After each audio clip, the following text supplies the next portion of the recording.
মূল যে কথা পরবর্তী আয়াত থেকে শুরু হচ্ছে, আল্লাহ বলছেন ইয়া আইয়ুহাল্লাযীনা আমানু, হে ঈমানদারগণ, ইত্তাকুল্লাহ, তোমরা আল্লাহকে ভয় করো, তোমরা আল্লাহকে ভয় করো, হাক্কা তুকাতি, যেভাবে তাকে ভয় করা উচিত, যেভাবে ভয় করা উচিত, ওয়ালা তামুতুন্না ইল্লা ওয়া আনতুম মুসলিমুন, আর মুসলিম না হয়ে তোমরা মৃত্যুবরণ করো না। তাইলে এই আয়াতে আল্লাহ আমাদেরকে কি বলছেন? তাকে ভয় করার কথা বলছেন, ইত্তাকুল্লাহ, আল্লাহকে ভয় করো। তাইলে আল্লাহকে ভয় করার অর্থ কি? তাকওয়ার ওয়াজ আমরা শুনতে শুনতে অনেক সময় অভ্যস্ত না?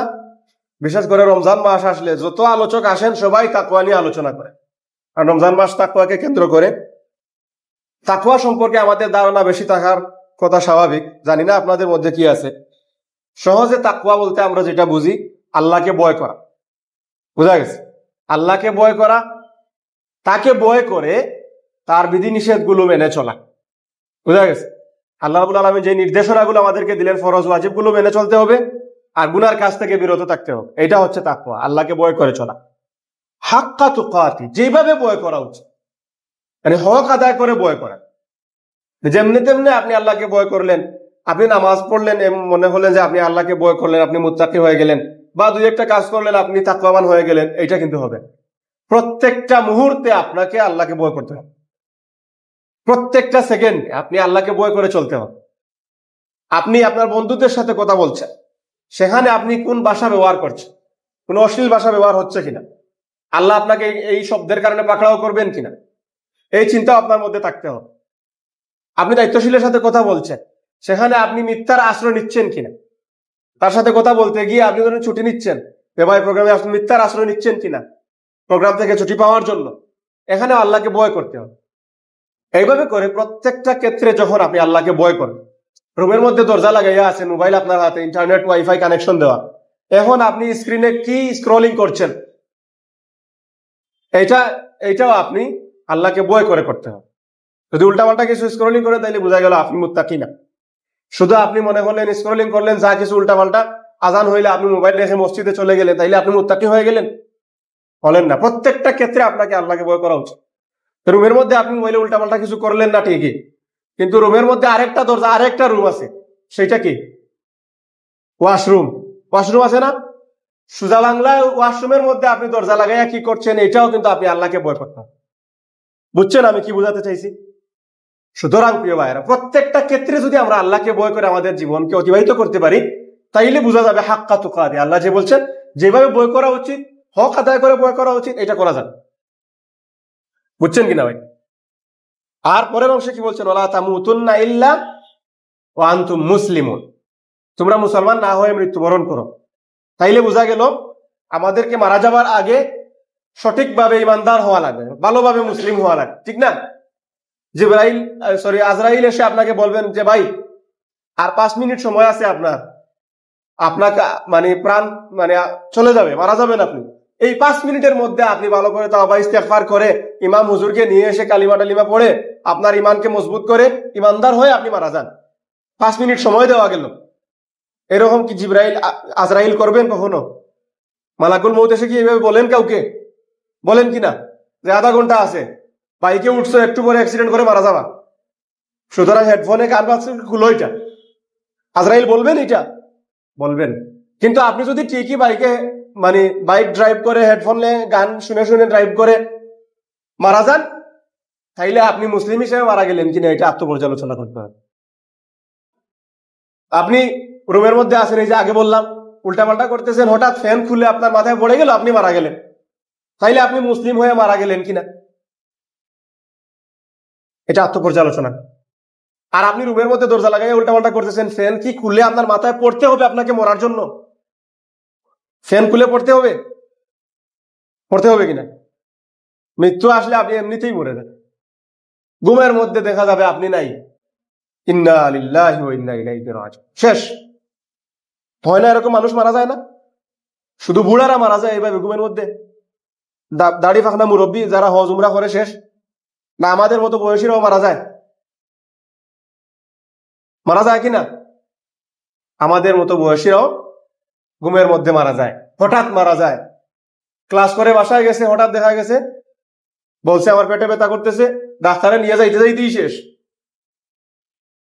এরকম অসংখ্য উদাহরণ আছে, আপনারাও খুঁজলে আপনাদের আশপাশে এই উদাহরণগুলো পাবেন।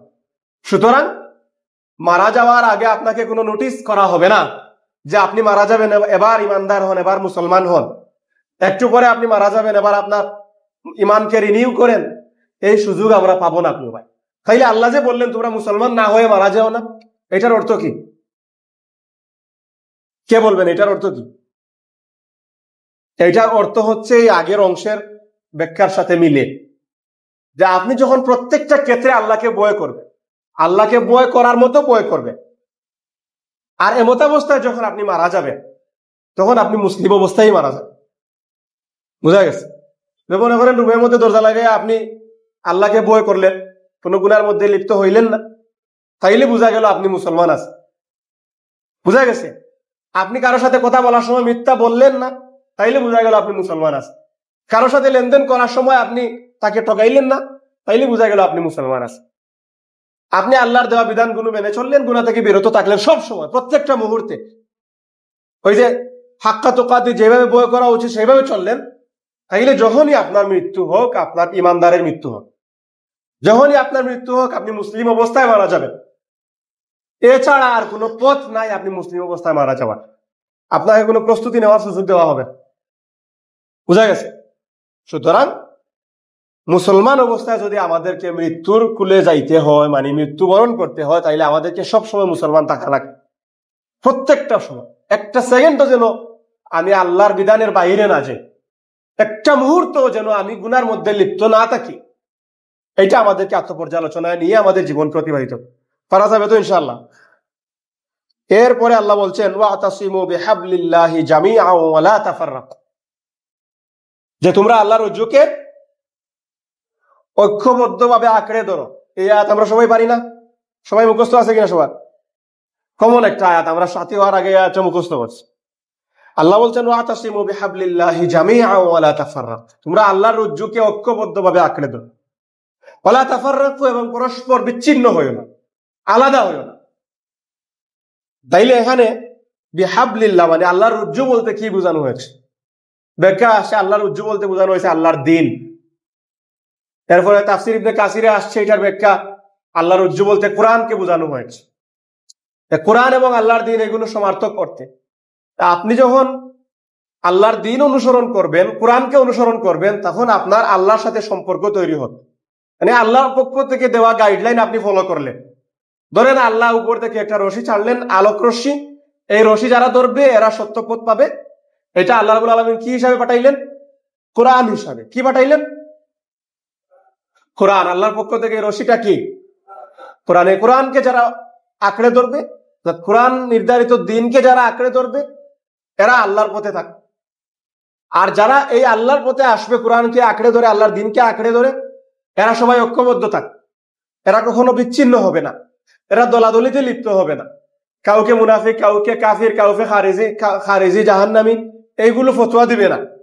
বরং যারা আল্লাহর পক্ষ থেকে দেওয়া এই গাইডলাইন অনুসরণ করবে, এরা ঐক্যবদ্ধ থাকবে এবং এরা কখনো পথচ্যুত হবে না।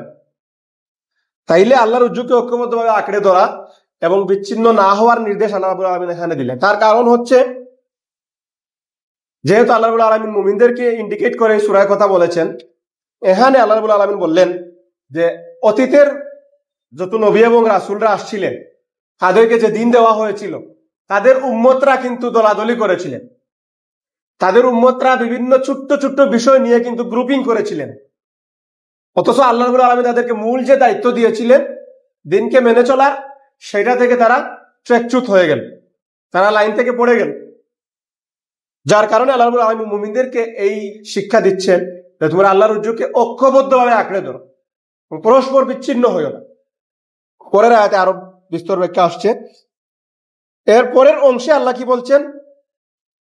ওয়াজকুরু নি'মাতাল্লাহি আলাইকুম, আল্লাহ তোমাদেরকে যে নিয়ামতগুলো দিয়েছেন সেগুলো স্মরণ করো। আল্লাহ তোমাদেরকে যে নিয়ামতগুলো দিলেন সেগুলো স্মরণ করো। ইয কুনতুম আদাআন ফাআল্লাফা বাইনা কুলুবিকুম ফাসবাহতুম বিনি'মাতিহি ইখওয়ানা, কারণ ইতিপূর্বে তোমাদের পরস্পরের যে সম্পর্কের দূরত্ব ছিল, তোমাদের যে বিশেষ করে মদিনার যারা সাহাবী যারা ছিলেন আউস এবং খাজরাজ গোত্র, এই আয়াত নাযিল হওয়ার 3-4 বছর আগেও তারা আউস এবং খাজরাজ গোত্র একজন আরেকজনকে রাস্তায় পাইলে মারতো, মানে খুনাখুনি করতো, রক্ত পিপাসু ছিল একজন আরেকজনের। এরকম অসংখ্য ঘটনা আছে যে আউস গোত্রের একজন খাজরাজ গোত্রের একজনকে রাস্তায় পাইছে, পেয়ে তাকে মারা ধরা শুরু করছে। ধরার পরে কি হয়েছে, মারো কেন, যে বলছে যে তার দাদা আমার দাদাকে মারছিলেন, এখন নাতি হয়ে সে প্রতিশোধ নিচ্ছে। মানে কোনো মারামারি নাই তাদের ব্যক্তিগত, তার দাদা আমার দাদাকে মারলেন কেন, এটার তোর এখন দিতে হবে। মানে এই রিসেন্ট না, বরং অনেক আগের খবর। শত শত বছর ধরে তারা এইভাবে মারামারিতে লিপ্ত ছিল। আল্লাহ বললেন, আমার এই দিন পাওয়ার মাধ্যমে তোমাদের অন্তর আল্লাহ রাব্বুল আলামিন পরস্পরের সাথে জুড়ে দিলেন, পরস্পরের সাথে ভ্রাতৃত্বপূর্ণ সম্পর্ক করে দিলেন। ওয়াকুনতুম আলা শাফা হুফরাতিন মিনান নারি ফানকাযাকুম মিনহা। অথচ ইতিপূর্বে তোমরা জাহান্নামের একদম কিনারে ছিলে। তোমাদের এই আচরণ, তোমাদের এই সমাজ ব্যবস্থা, তোমাদের এই মারামারি হানাহানি, এইগুলোর কারণে তোমরা জাহান্নামের একদম কিনারে চলে গিয়েছিলে, জাহান্নামে নিপতিত হয়ে যাবে এইরকম অবস্থায় তোমরা চলে গেছো। এই জায়গা থেকে আল্লাহ তোমাদেরকে উদ্ধার করে নিয়ে আসলেন। তিনি তোমাদেরকে হেদায়েতের আলো দিলেন, সিরাতাল মুস্তাকিমের পথ তোমাদেরকে দেখালেন। এই নিয়ামতের তোমরা স্মরণ করো, আল্লাহ মুমিনদেরকে বললেন। কাযালিকা ইউবাইয়িনুল্লাহু লাকুম আয়াতিহি লাআল্লাকুম তাহতাদুন। আর আল্লাহ ইউবাইয়িনুল্লাহ, আল্লাহ এভাবে বর্ণনা করেন তার নিদর্শন সমূহ তোমাদের সামনে, কি জন্য, লাআল্লাকুম তাহতাদুন, আশা করা যায় তোমরা সঠিক পথ অবলম্বন করবে, আশা করা যায় তোমরা হেদায়েত প্রাপ্ত হবে। এই জন্য আল্লাহ রাব্বুল আলামিন তোমাদের পূর্বের এই নিয়ামতগুলো আল্লাহ রাব্বুল আলামিন স্মরণ করে দিচ্ছে। তো ইতিপূর্বে তোমাদের সম্পর্ক কি ছিল, আর এখন ইসলামের কারণে তোমাদের সম্পর্ক কি আসলো। এগুলো বলার কারণ হচ্ছে, মানে ঐতিহাসিক একটা ঘটনা হচ্ছে যে ওই যে বদর যুদ্ধের পরে যখন ইহুদিরা কুরাইশদের সাথে মুসলমানদের মানে যুদ্ধটা যেন বেঁধে যায়, এই জন্য তারা কেরোসিন ঢালতেছে। এই সময়ে ইহুদিরা মুসলমানদের, বিশেষ করে আউস এবং খাজরাজ গোত্রের মধ্যে তাদের কিছু এজেন্ট নিয়োগ করছে। এদের কাজ ছিল আউস গোত্রের কাছে গিয়ে খাজরাজ গোত্রের বিরুদ্ধে উস্কাইয়া দেওয়া, আর খাজরাজ গোত্রের কাছে গিয়ে আউসের বিরুদ্ধে উস্কাইয়া দেওয়া, বিভিন্ন কথা, তাদের ওই পূর্বের মারামারি, পূর্বের মানে শত্রুতা জাগাইয়া দেওয়া, ভিতর থেকে মানে তুলে দেওয়া, যেন তারা আবার মারামারিতে লিপ্ত হয়, আবার তাদের মধ্যে ঝগড়াঝাটি শুরু হয়, আবার তাদের মধ্যে গ্রুপিং তৈরি হয়। এবং এটার ক্ষেত্রে তারা সফল হয়ে গিয়েছিল। তারা ইহুদিরা এমন পর্যায়ে ষড়যন্ত্র করেছিল, আউস এবং খাজরাজ গোত্রের দুইটা গ্রুপ যুদ্ধের জন্য প্রস্তুতি নিচ্ছিল। তারা ঘোষণা দিয়ে একটা উপত্যকা নির্ধারণ করলো যে আমরা মদিনার বাইরে ওই জায়গায় গিয়ে যুদ্ধ করব, দুই গ্রুপ, এখানে আমরা শুষ্ক জমিনকে রক্ত দিয়ে একদম সিক্ত করে দিয়ে আসব। আউস এবং খাজরাজ গোত্রের সাহাবারা ইহুদিদের ষড়যন্ত্রের কারণে তারা এই যুদ্ধের প্রস্তুতি নিয়ে নিলেন। তাদের এই সময় আসার আগে আল্লাহ রাসূলের কাছে খবর চলে আসে। আল্লাহ রাসূলের কাছে খবর আসার কারণে আল্লাহ রাসূল তাদের সাথে গিয়ে সাক্ষাৎ করলেন, যোগাযোগ করলেন, তাদেরকে বুঝালেন। এই নিয়ামতগুলো তাদের সামনে, আল্লাহ রাব্বুল আলামিনের এই আয়াতগুলো তাদের সামনে তুলে ধরলেন, যার কারণে তারা বুঝলো। এরপরে তারা এই জায়গা থেকে ফিরে আসলো। তাইলে এই যে ইহুদিদের ষড়যন্ত্র, মুসলমানদের মধ্যে একটা ডিভাইডেশন তৈরি করা, তাদের একটা স্লোগান আছে না, ডিভাইড এন্ড রুল, মানে সবাইকে বিভক্ত করে দেও আর এরপরে তাদেরকে শাসন করো। তাহলে এটা তাদের সেই পুরানা খাসলত, তাদের এই ঐতিহাসিক খাসলত হচ্ছে মুসলমানদের মধ্যে ভাগন তৈরি করা, ছোট ছোট বিষয় নিয়ে তাদের মধ্যে একটু মারামারি ঝগড়াঝাটি লাগাইয়া দেওয়া, যেন তারা তাদের উদ্দেশ্য হাসিল করতে পারে, তারা তাদের উদ্দেশ্য বাস্তবায়ন করতে পারে। তারা যে এখন থেমে গেছে, তাদের ষড়যন্ত্র নাই, বিষয়টা কিন্তু এমন না। বরং মুসলমান ইসলাম বিদ্বেষী গোটা শক্তি মুসলমানদেরকে বিভক্ত করে দেওয়ার মধ্যে লিপ্ত। কিভাবে মুসলমানদের ঐক্যের মধ্যে ফাটল তৈরি করা যায় আর মূল উদ্দেশ্য থেকে, মূল এইম থেকে তাদেরকে সরিয়ে নেওয়া যায়, এই উদ্দেশ্য নিয়ে কিন্তু তারা মুসলমানদের মধ্যে এইভাবে এজেন্ট নিয়োগ করে, এইভাবে তাদের মানুষ কাজ করে ভিতরে ভিতরে। এজন্য মাঝে মধ্যে খবর পাওয়া যায় যে একটা মসজিদের 10 বছরের ইমাম ছিল কিন্তু সে ইহুদি এজেন্ট, মানে লম্বা দাড়ি জুব্বা টুব্বা লাগাই ইমামতি করতেছে, কিন্তু ইহুদিদের এজেন্ট। এইভাবে করে কিন্তু তাদের ষড়যন্ত্র তারা চালিয়েছে, যদিও এটা ডালাও পাবে না, কিন্তু এরকম খবরও আছে। ইমামতি করতেছে ইহুদির হয়ে, যেন মুসলমানদের মধ্যে সে একটা ডিভাইডেশন তৈরি করতে পারে, গ্রুপিং তৈরি করতে পারে। আর এই গ্রুপিং গুলো কি নিয়ে? ছোট্ট ছোট্ট বিষয় নিয়ে।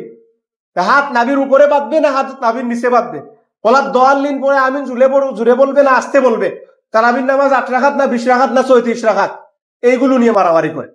কখনো বলে না আল্লাহ যে দিন দিলেন, আল্লাহ রাসূলকে যে দায়িত্ব দিলেন, সেই দায়িত্বটা কি এবং এই দায়িত্বের পিছনে আমাদের শ্রম কতটুকু আমরা দিলাম। এই মেসেজগুলো তাদের কাছ থেকে পাবেন না।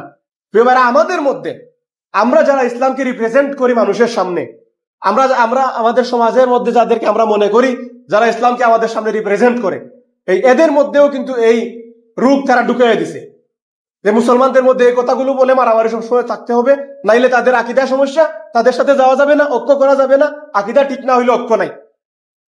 তাহলে আকীদা কি? ওলা দোয়াল্লিন বাদে আপনি জুড়ে আমিন বললেন, আসতে আমিন বললেন, আপনার আকীদার সমস্যা হয়ে গেছে। আপনি 8 রাকাত তারাবি পড়লেন না 20 রাকাত পড়লেন, আপনার আকীদার সমস্যা। কিন্তু এইটা কখনো বলে না আকীদা হচ্ছে আল্লাহ রাসূলকে দায়িত্ব দেওয়া হয়েছিল লিইয়ুযহিরাহু আলা দ্বীনি কুল্লি, আমার দেওয়া এই দিনকে আপনি অন্যান্য সকল দিনের উপর বিজয়ী করবেন। এই দিনের ব্যাপারে, এই আকীদার ব্যাপারে আমরা সবাই একমত কি? এটা তারা কখনো বলে না। এই যে তাদের ষড়যন্ত্রের অংশ আমরাও হয়ে গেছি। তারা তো এজেন্ট নিয়োগ করছেই, কিন্তু তাদের এই প্রপাগান্ডাটা আমাদের মন মগজে সেট হয়ে গেছে, যার কারণে আমরা এই ছোট ছোট বিষয়গুলো নিয়ে মারামারি করি। এই জন্য আল্লাহ রাব্বুল আলামিন মুমিনদেরকে এই বিষয়টা স্মরণ করিয়ে দিলেন, আমাদের ইতিহাস স্মরণ করিয়ে দিলেন যে ইসলামের কারণে তোমাদের যে দুঃসম্পর্ক ছিল, ইসলামের কারণে সেটা কোন পর্যায়ের সম্পর্ক হইল। মদিনার আনসারগণ, এই যে আউস এবং খাজরাজ গোত্র মুহাজিরদেরকে কি পরিমাণ সহযোগিতা করেছে, এটা ইতিহাসে আর দ্বিতীয় পাওয়া যাবে না। এটা মানে যে কোনো এটা কি বুঝেন আমরা মুহাজিররা কিভাবে আনসাররা কিভাবে মুহাজিরকে সহযোগিতা করছে, ইতিহাসে বিরল। এটা কি আমরা বুঝতে পারি?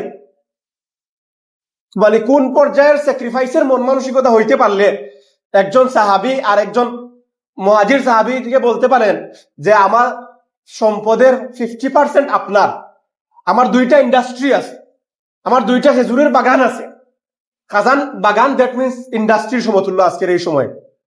কিভাবে বলতে পারেন নিঃস্বার্থভাবে একজন নতুন মানুষ, এর আগে তার সাথে দেখা হয় নাই, শুধুমাত্র ঈমানের পরিচয়, বলতে পারেন কিভাবে যে আমার একটা ইন্ডাস্ট্রি আপনাকে দিয়ে দিলাম।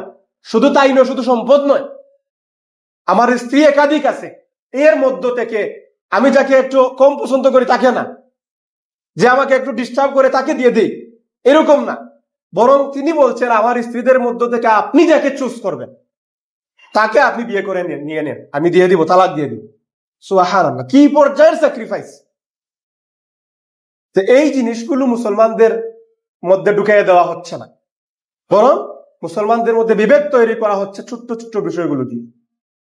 এই পরিমাণের স্যাক্রিফাইসের পর আবার ইহুদিরা সফল হয়ে গেল মুসলমানদের মধ্যে ডিভাইডেশন তৈরি করার জন্য।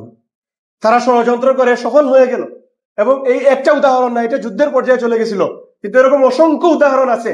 এই আউস এবং খাজরাজ গোত্রের লোকদেরকে দিয়ে বিভিন্ন সময় তারা বিশৃঙ্খলা তৈরি করার চেষ্টা করে, এই পূর্বের শত্রুতা তারা জাগাইয়া দেওয়ার চেষ্টা করতো ইহুদিরা। এই জন্য আল্লাহ রাব্বুল আলামিন এই আয়াতে এই কথাগুলো বললেন। আর আল্লাহ বললেন, আল্লাহ এগুলো কেন বলছেন, কেন আমাদেরকে স্মরণ করাইয়া দিচ্ছেন, তার কারণ হচ্ছে এইগুলো স্মরণ করে যেন, এইগুলো বুঝার পর যেন আমরা সঠিক পথ অবলম্বন করতে পারি, হেদায়েতের পথ অবলম্বন করতে পারি। আমরা যেন বিচ্ছিন্ন না হই, আমরা যেন ডিভাইড না হই, বরং আমরা ঐক্যবদ্ধ হয়ে আল্লাহর দ্বীনকে যেন প্রতিষ্ঠিত করার লক্ষ্যে কাজ করতে পারি। এটাই হচ্ছে আল্লাহ রাব্বুল আলামিনের পক্ষ থেকে মেসেজ। পরের আয়াতে আমরা আযান শেষ হোক।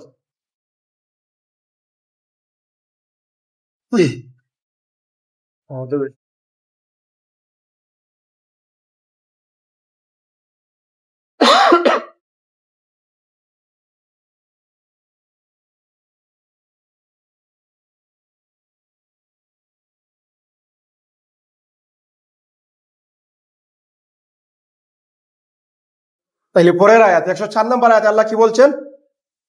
ওয়ালতাকুম মিনকুম উম্মাতুন ইয়াদউনা ইলাল খায়র ওয়া ইয়া'মুরুনা বিল মা'রুফ ওয়া ইয়ানহাউনা আনিল মুনকার ওয়া উলাইকা হুমুল মুফলিহুন। তোমাদের মধ্যে এমন একটা দল থাকা চাই, এমন কিছু মানুষ থাকা চাই যারা কি করবে? ইয়াদউনা ইলাল খায়র, মানব জাতিকে কল্যাণের দিকে আহ্বান করে, কল্যাণের দিকে মানুষদেরকে ডাকবে। ওয়া ইয়া'মুরুনা বিল মা'রুফ, সৎ কাজের আদেশ দিবে। ওয়া ইয়ানহাউনা আনিল মুনকার, অসৎ কাজে বাধা দিবে।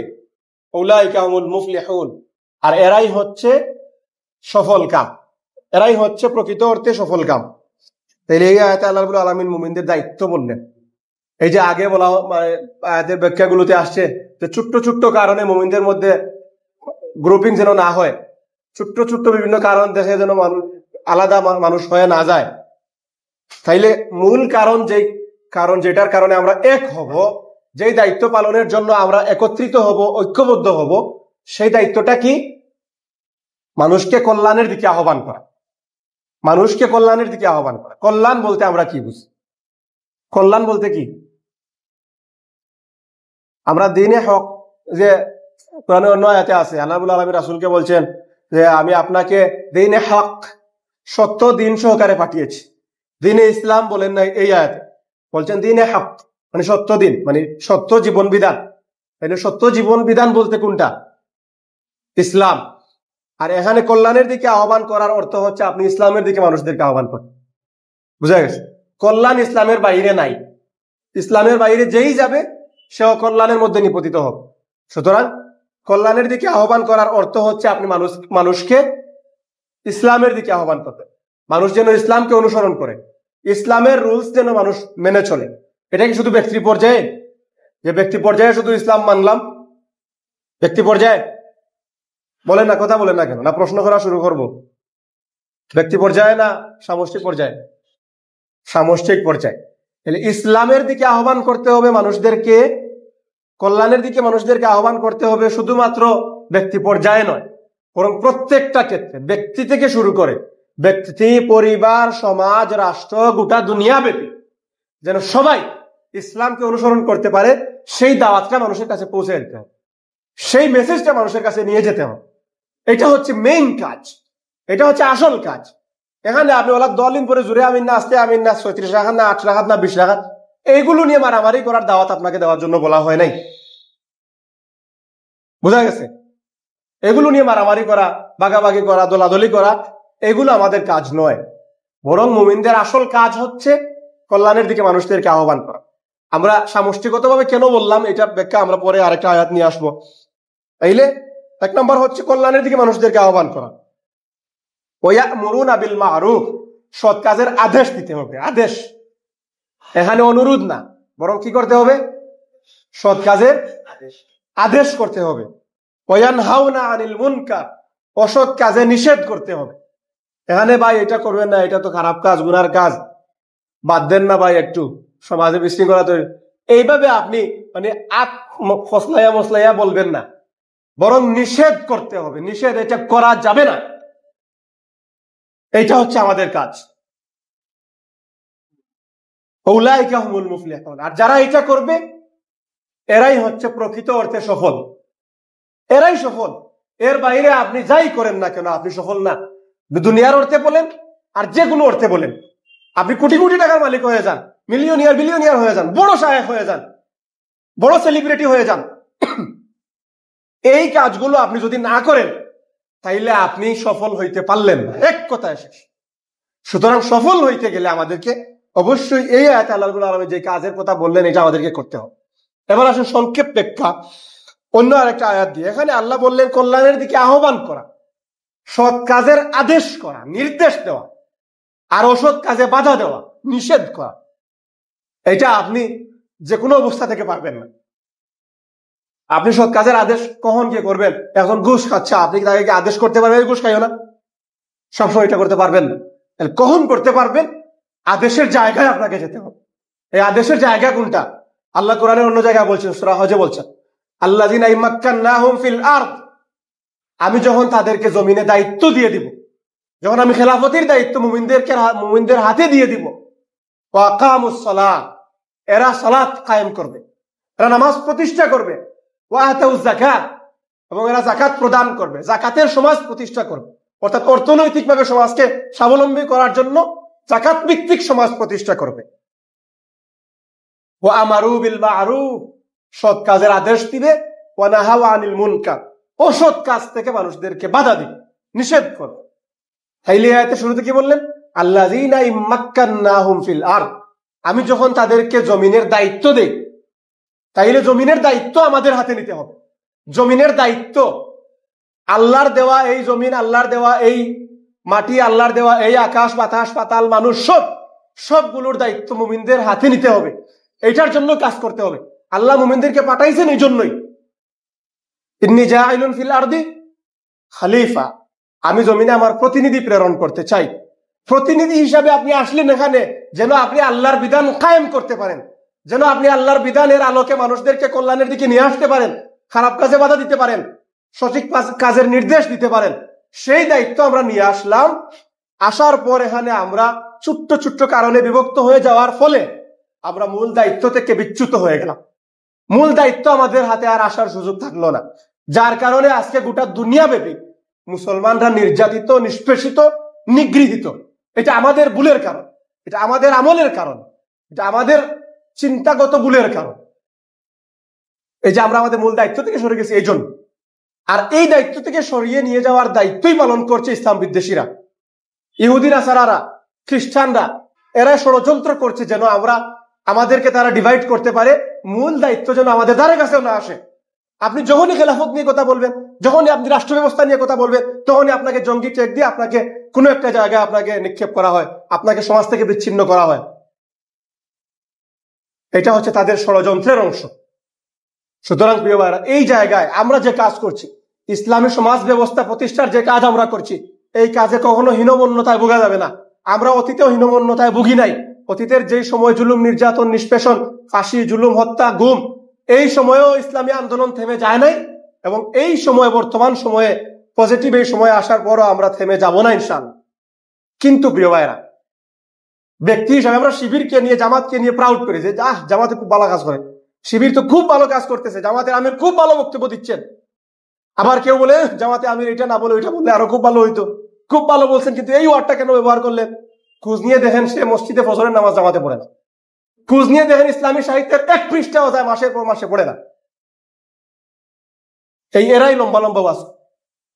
প্রিয় ভাইয়েরা, জামাতের আমির কি বললেন, ইসলামী ছাত্র শিবিরের কাজ কত বড় হয়ে গেল, আপনি এটা নিয়ে প্রাউড করছেন, এইটা না, বরং আপনি আপনাকে কতটুকু জামাতের জন্য, শিবিরের জন্য, ইসলামী সমাজ ব্যবস্থা প্রতিষ্ঠার জন্য তৈরি করতে পারলেন, এইটা আত্মপর্যালোচনা করেন।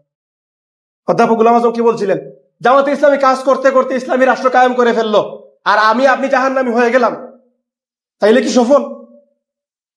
ইসলামী রাষ্ট্র কায়েম হয়ে গেল আর আমি আমার আমল ঠিক করতে পারলাম না, এটা সফলতা নয়। বরং জামাতে ইসলামী তার কাজ করবে, ইসলামী ছাত্র শিবির তার কাজ করবে, আমিও কাজ করবো, তাদেরকে সহযোগিতা করবো। সমাজ প্রতিষ্ঠা হইলে হইলো, না হইলে নাই। কিন্তু আমি যদি ব্যক্তিগতভাবে জান্নাতে যেতে পারি, এটাই হচ্ছে প্রকৃত সফলতা। বুঝা গেছে? সুতরাং আল্লাহ আমাদেরকে যে দায়িত্ব দিলেন, সমাজ প্রতিষ্ঠার দায়িত্ব, এখানে ন্যায় প্রতিষ্ঠার দায়িত্ব, কল্যাণের দিকে মানুষদেরকে নিয়ে আসার দায়িত্ব, এই দায়িত্ব যতদিন আমরা পালন করব, ততদিন ইসলাম বিদ্বেষীরা আমাদেরকে ডিভাইড করতে পারবে না। ইসলাম বিদ্বেষীরা আমাদের মধ্যে ষড়যন্ত্রের বীজ বপন করতে পারবে না, আমাদেরকে বিচ্ছিন্ন করতে পারবে না। আর যখনই আমরা এই দায়িত্ব থেকে সরে যাব, দায়িত্ব ভুলে যাব, তখনই তারা আমাদের মধ্যে সুন্নত, নফল, মুস্তাহাব, যেগুলো করলে নেকি, না করলে কোনো অসুবিধা নাই, এগুলো নিয়ে আমাদেরকে মারামারি করাবে, খুনাখুনি করাবে।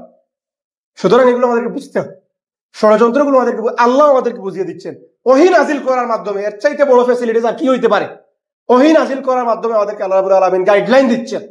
আল্লাহ নিজেও বলছেন, এগুলো বলার পর তোমরা কেন আর কুফরির দিকে যাবে, কেন আর তাদের ষড়যন্ত্রে তোমরা পা দেবে? বরং যারা এগুলো শুনবে তারা প্রকৃত অর্থে হেদায়েতের পথ পাবে। আর আল্লাহ বলছেন উলাইকা হুমুল মুফলিহুন, এরাই প্রকৃত অর্থে সফল। 105 নম্বর আয়াত আমাদের আজকের ক্লাসের শেষ আয়াত, ওয়ালা তাকুনু কাল্লাযিনা তাফাররাকু ওয়াখতালাফু মিন বা'দি মা জাআহুমুল বায়িনাত। এবার আল্লাহ বলছেন অ্যালার্মিং আমাদের জন্য, তোমরা যেন তাদের মতো হয়ে যেও না যারা আমার পক্ষ থেকে বিধান আসার পরেও দলাদলি করেছে, বিচ্ছিন্ন হয়েছে, গ্রুপিং করেছে। এই যে আগের নবীর উম্মত যারা গ্রুপিং করেছিল ছোট্ট ছোট্ট বিভিন্ন বিষয় নিয়ে, মুসলমানদেরকে আল্লাহ রাব্বুল আলামিন বলছেন তোমরা তাদের মতো হইও না, এই ছোট্ট ছোট্ট বিভিন্ন ছোট ছোট বিষয় নিয়ে গ্রুপিং করো না, বিভক্ত হইও না, বরং ঐক্যবদ্ধ থাক। আর যারা এটা করবে মিন বা'দি মা জাআহুমুল বায়িনাত, বিধান আসার পরেও যারা গ্রুপিং করলো, উলাইকা লাহুম আযাবুন আযীম, আল্লাহ বলছেন এদেরকে কঠিন শাস্তি দেওয়া হবে, কঠিন শাস্তি দেওয়া হবে। সুতরাং এই যে 101 থেকে 105 নম্বর আয়াত পর্যন্ত আমাদেরকে আল্লাহ রাব্বুল আলামিন যে মেসেজটা দিলেন, সংক্ষেপে যদি আমরা এটা বুঝি, বলার চেষ্টা করি, এখান থেকে আমাদের যে শিক্ষা সেটা হচ্ছে আমরা আল্লাহকে ভয় করব। সর্বাবস্থায় আমরা কাকে ভয় করব? আল্লাহকে ভয় করব। যেভাবে ভয় করা উচিত, হক আদায় করে ভয় করব। আর যেহেতু পরের অংশে আল্লাহ বলছেন মুমিন না হয়ে, মুসলিম না হয়ে মারা যাও না, যদি আমরা 1 নম্বরটা মানতে পারি, অর্থাৎ আল্লাহকে সর্বাবস্থায় ভয় করতে পারি, তাইলে আমরা মুসলিম অবস্থায় মৃত্যুবরণ করার সম্ভাবনা থাকে, আমরা মুসলিম হিসাবে মৃত্যুবরণ করতে পারি। এই 1 নম্বর শিক্ষা হচ্ছে আল্লাহকে ভয় করতে হবে, যেভাবে ভয় করা উচিত। 2 নম্বর হচ্ছে সর্বাবস্থায় আমাদেরকে মুসলিম হিসাবে থাকতে হবে, আল্লাহর বিধান মেনে চলতে হবে, যেন আমরা মুসলিম অবস্থায় মৃত্যুবরণ করতে পারি। এরপরে আল্লাহ বলছেন সংঘবদ্ধ থাকা। আল্লাহর পক্ষ থেকে দেওয়া যে দিন আমাদেরকে দেওয়া হইল, যে বিধান আমাদেরকে দেওয়া হইল, এই বিধানকে কেন্দ্র করে যেন আমরা সবাই ঐক্যবদ্ধ থাকতে পারি, এটাকে যেন আমরা মজবুত ভাবে আঁকড়ে ধরতে পারি, আমরা যেন বিচ্ছিন্ন না হই। এটা হচ্ছে 3 নম্বর শিক্ষা। ঐক্যবদ্ধ থাকতে হবে, বিচ্ছিন্ন হওয়া যাবে না। এরপরে আল্লাহ কি বললেন? আমাদের যে ভ্রাতৃত্ব সম্পর্ক, আল্লাহর পক্ষ থেকে দেওয়া নিয়ামত, ইসলাম ছাড়া আমরা সবাই জাহান্নামের দ্বার প্রান্তে ছিলাম। বিশেষ করে ওই সময় সাহাবাদেরকে বলা হচ্ছে সামাজিক অবস্থা, অর্থনৈতিক অবস্থা, সব ধরনের অবস্থা বিবেচনায় জাহান্নামী হচ্ছে সবাই, আগুনের কিনারায় চলে গেছে। আল্লাহ ইসলাম দেওয়ার মাধ্যমে, দিন দেওয়ার মাধ্যমে জাহান্নামের কিনারা থেকে উদ্ধার করে নিয়ে আসলে। তাইলে আমাদের এই ভ্রাতৃত্ব সম্পর্কটা, আল্লাহর পক্ষ থেকে দেওয়া এই নিয়ামত, এই দিনটাকে আমাদেরকে মেনে চলতে হবে। যারা এটা মেনে চলবে, আল্লাহ বলছেন এরা হেদায়েত প্রাপ্ত, এরা সঠিক পথ প্রাপ্ত। এরপরে আল্লাহ রাব্বুল আলামিন বললেন যে আমাদের মূল দায়িত্ব কি। 104 নম্বর আয়াত, যেটা আমাদের মূল দায়িত্ব হচ্ছে মানুষকে কল্যাণের দিকে আহ্বান করা, সৎ কাজের আদেশ দেওয়া, অসৎ কাজে নিষেধ করা। এক কথায় ইসলামী সমাজ ব্যবস্থা প্রতিষ্ঠার জন্য কাজ করা। বোঝা গেছে? এই জায়গায় আমাদেরকে ঐক্যবদ্ধ হওয়া লাগে, এই জায়গায় আমাদেরকে কাজ করতে হবে, এবং এটাই হচ্ছে মেইন কাজ, এটাই হচ্ছে মুমিনদের আসল মিশন। এরপরের শিক্ষায়, পরের আয়াতে 105 নম্বর আয়াতে শিক্ষা দেওয়া হচ্ছে যেন ছোট ছোট দলে বিভক্ত হওয়া যাবে না। আল্লাহর পক্ষ থেকে বিধান চলে আসছে, এই বিধান পাওয়ার পর অন্যান্য নবীদের উম্মতদের মতো আমাদেরকে এইভাবে বিভক্ত হওয়া, কেউ খারিজি, কেউ আহলে হাদিস, কেউ হানাফি, কেউ শাফিঈ, কেউ জাহান্নামী, কেউ মুনাফিক, এইভাবে গ্রুপিং করা যাবে না। সবাই ঐক্যবদ্ধ হয়ে আল্লাহর দিনকে বিজয়ী করার লক্ষ্যে আমাদেরকে কাজ। আল্লাহ রাব্বুল আলামিন আমাদের প্রত্যেককে সেই তৌফিক দান করুন, আমিন। আখির দাওয়ানা আলহামদুলিল্লাহি রাব্বিল আলামিন।